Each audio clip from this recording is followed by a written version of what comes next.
بسم اللہ الرحمن الرحیم۔ آج گاؤں میں صبح درس ہوا تو میں نے یہ سوچا کہ اس کی ویڈیو بناؤ۔ بہت عجیب عجیب نقطے اللہ تعالیٰ نے ذہن میں ڈال دیے۔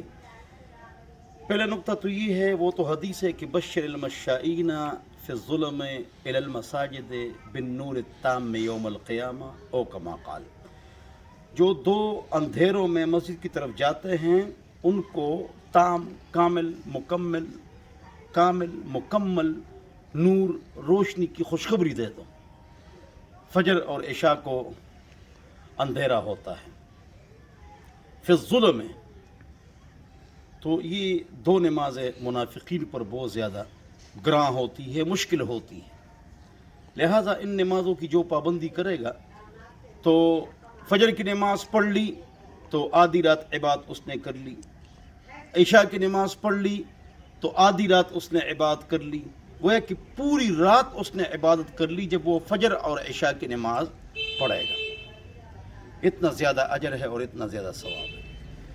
تو اس میں یہ بات جو نقطے آئے، ایک نقطہ تو اس میں یہ آیا کہ جو لوگ نماز میں سستی کرتے ہیں وہ یہ سمجھتے ہیں کہ بھائی یہ جو لوگ نماز پڑھتے ہیں تو وہ بہت آسانی سے فجر کو اٹھیں گے، رضائی چھوڑ دیں گے، گرمی میں نیند کو چھوڑیں گے، 5 گھنٹے کی رات ہوتی ہے تو اٹھ کے چلے جائیں گے۔ یہ بات غلط ہے۔ نیک اور بد دونوں پر فجر کی نماز مشکل ہوتی ہے، لیکن نیک آدمی اٹھ جاتا ہے اور روانہ ہو جاتا ہے اور نماز کے لیے چلا جاتا ہے، وہ تکلیف برداشت کر لیتا ہے، تب قبر اور آخرت میں مزے ہیں۔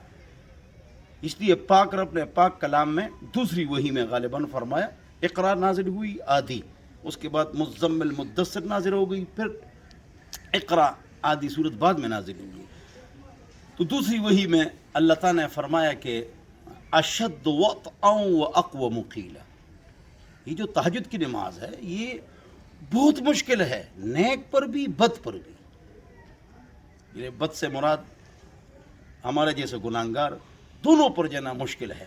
لیکن جو آدمی تہجد کے لیے اٹھ جاتا ہے بس اٹھ گیا، اس نے تکلیف برداشت کی، اشد وطئا، ہاں نفس کو بہت دبانے والی ہے یہ نماز۔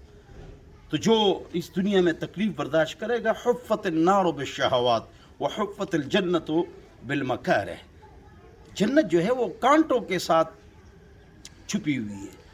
تو گناہ سے بچنا ہے، حرام سے بچنا ہے، بدکاری سے بچنا ہے، صبح رضائی کو چھوڑنا، یہ کانٹے ہیں، یہ آپ نے برداشت کیے، قبر اور آخرت میں مزے ہیں۔ اور حفت النار بالشہوات، اگر یہاں من چاہی زندگی گزارو گے، رب چاہی نہیں گزارو گے، تو وہ قبر میں اور آخرت میں پٹائی ہے۔ اللہ ہم سب کو سمجھ عطا فرمائے، عقل عطا فرمائے۔ اگلا جو نقطہ اس میں آیا جس کے لیے میں نے یہ چاہا کہ یہ ویڈیو بناؤں، وہ زبردست نقطہ ہے، بہت اعلیٰ ترین نقطہ ہے۔ دوسرا وہ نقطہ یہ ہے کہ سب لوگ مسلمان یہ کہتے ہیں، سمجھتے ہیں، سوچتے ہیں، فکر مند رہتے ہیں کہ سارے لوگ فجر میں آئیں اور نماز میں، اور مجھے کچا کچ بھری ہوئی اور فل ہو۔ یہ میں بھی چاہتا ہوں اللہ ایسا کرے۔ حضور اکرم صلی اللہ علیہ وسلم کے زمانے میں منافقین بھی نماز میں سستی نہیں کرتے تھے، تو یہ کیوں ایسا نہیں ہے؟ سوال، سائن آف انٹروگیشن۔ جواب اس کا یہ ہے کہ دیکھو، جو چیز قیمتی ہوتی ہے نا، اہم نقطہ، بہت قیمتی چیز جو ہوتی ہے وہ کم ہوتی ہے، اس کا 2 نمبر زیادہ ہوتا ہے۔ جیسے موتی، 20 لاکھ کروڑوں کی موتیاں ملتی ہے تو اس کا 2 نمبر زیادہ ہے یا نہیں ہے؟ شیشے کی موتی، ڈائمنڈ اور پلاسٹک کی اور پتھر کی، اور اس کے بعد جو ہے نا مہنگی چیز ہے سونا، تو اس کا 2 نمبر کتنا زیادہ ہے، اور وہ کم بھی ہے۔ جو چیز مہنگی ہوگی کم ہوگی، 2 نمبر زیادہ ہوگا۔ وائٹ گولڈ، چاندی، یہ تو بات تھی دنیا کی۔ آخرت کے اعتبار سے سب سے اونچی ذات اللہ کی ہے تو ایک ہے، لیکن 2 نمبر کتنا زیادہ ہے؟ کروڑوں اربوں بت ہے۔ نبی تو 2 نمبر نبوت کے دعوے دار، صحابہ اہل بیت منافقین، ولی 2 نمبر لوگ بیٹھے ہوئے ہیں۔ کوئی کپڑے نہیں پہنتا ہے، کوئی شلوار نہیں پہنتا ہے، کوئی نماز نہیں پڑھتا ہے، کوئی داڑھی کاٹتا ہے، کہ ولی ہے۔ ولی وہ ہے جو اللہ رسول کے حکم پر چلے، وہ ہے ولی۔ ہاں، ولی کا معنی اللہ کا دوست، جو 5 وقت نماز پڑھتے ہیں، اس دور میں گناہ سے بچتے ہیں، حرام سے بچتے ہیں، وہ اولیاء اللہ ہے۔ یہ دور ایسا ہے، یہ بھی بڑی بات ہے۔ حرام سے بچنا، کسی کا حق نہ کسی کو تکلیف دے، گناہ سب جانتے ہو، 5 وقت نماز، اب وہ اللہ کا ولی ہے۔ تو فرماتے ہیں کہ جو فجر کے نمازی ہوتے ہیں یہ موتی ہے، تو موتی تو کم ہوتی ہے، نمازی کم ہوتے ہیں، اللہ والے کم ہوتے ہیں، دیندار کم ہوتے ہیں،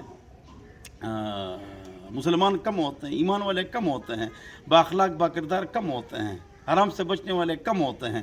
لہٰذا آپ لوگ ہیرے ہیں جو آپ لوگ نماز پڑھتے ہیں. جو نماز پڑھتے ہیں اور عشاء کی نماز نہ پڑھے اور بستر پر سو جائیں تو ان کو نیند نہیں آتی، مرتے ہیں جیسے کہ 5-6 پہاڑ ان پر پڑے ہوئے ہیں جب تک وہ نماز نہ پڑھیں. نماز میں سستی جو ہے نا ان کو برداشت نہیں ہوتی، اگر کریں تو ان کو نیند نہیں آتی. اور ایک آدمی وہ ہوتا ہے جو 5 وقت نماز نہیں پڑھی ہے اور مطلب یہ ہے کہ لیٹ جاتا ہے اور اس کو پرواہ نہیں ہوتی. تو یہ اس سے فَكُلُّ مُيَسَّرٌ لِمَا خُلِقَ لَهُ، یہ سخت جملہ ہے. مشکاہ جلد نمبر 1 صفحہ نمبر 13. جس کو جس کے لیے پیدا کیا گیا ہے نا وہی اعمال وہ کر رہا ہے. بس یہ تھرمامیٹر ہے. ہم جنت کے لیے پیدا ہے اور یا جہنم کے لیے پیدا ہے. اچھا نقطہ نمبر 6 اچانک ذہن میں آ گیا. ایک آدمی نیک اعمال کرے گا تو وہ جنت میں جائے گا، جو برے اعمال کرے گا وہ جہنم میں جائے گا. اللہ نبی کی شفاعت سے سب کو جنت میں لے جائے، آمین. تو یاد رکھو، بعض لوگ کہتے ہیں بھئی ہو سکتا ہے ایک آدمی نیک اعمال کرے جہنم میں چلا جائے، ایک آدمی برا اعمال کرے وہ جنت میں چلا جائے. حدیث بھی اسی طرح ہے. نہ، بات اس طرح نہیں ہے. بات اس طرح ہے کہ اے نیک عملو تکبر نہ کرو کہیں جہنم میں نہ چلے جاؤ، اور اے بد عملو 120 سال آپ کی عمر ہے، توبہ کرو، سارے گناہ نیکی میں تبدیل ہو جائیں گے اور آپ جنت میں چلے جائیں گے. تو نیکوں کو ڈرایا گیا ہے کہ ڈرو، تکبر نہ کرو، اور بروں کو وہ تسلی دی گئی اگر آپ توبہ کریں تو اللہ کے دروازے کھلے ہوئے ہیں. الہی عبدک العاصی اتاکا مقرم بالذنوب وقد دعاکا فإن تغفر فأنت لذاک اہل وإن تطرد فمن یرحم سواکا. تو بہرحال چلو نقطہ نمبر 7 بھی لے لو.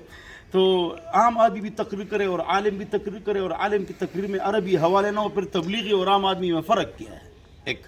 تو میڈیا پر اس کو آنا چاہیے جس کی عمر 40 سال سے زیادہ ہو. اس پر میں نے الگ ویڈیو بنائی ہے. میرے پیارے بچوں، نئے نئے عالموں، بزرگوں، دوستوں، ساتھیوں، ایک آپ عبارت میں تکڑے ہوں اور تقوی میں تکڑے ہوں. ہاں، تقوی بھی ضروری ہے، ورنہ یہ میڈیا والے آپ کو خراب کر دیں گے. من اخذ برأي أحد إذا أخذت برأي أحد فلا تأخذ برأي أحد إلا من نبغ عمره 40 سنة.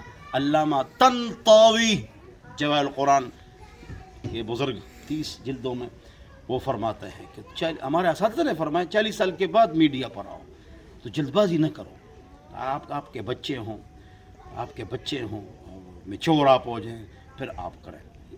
تو میڈیا میں تب آئیں، ہمارے اساتذہ نے، بزرگوں نے فرمایا ہے. تو اس کا بھی احتیاط کریں اور اعتدال کا راستہ اختیار کریں جس میں گالی بھی نہ ہو، اور جو مختلف قسم کے فرقے ہیں ان کا نام بھی نہ ہو، ان کو گالی بھی نہ ہو. اپنا موقف مضبوط بیان کرو مدلل ریفرنس کے ساتھ، اور دوسرے پر تنقید کا جو انداز ہو وہ ایسا ہو کہ وہ ناراض بھی نہ ہو جائے اور وہ دین پر بھی آ جائے. یہ باتیں بہت زیادہ ہے. اللہ تعالی ہم سب کو ان باتوں پر عمل کرنے کی توفیق نصیب فرمائے. والسلام.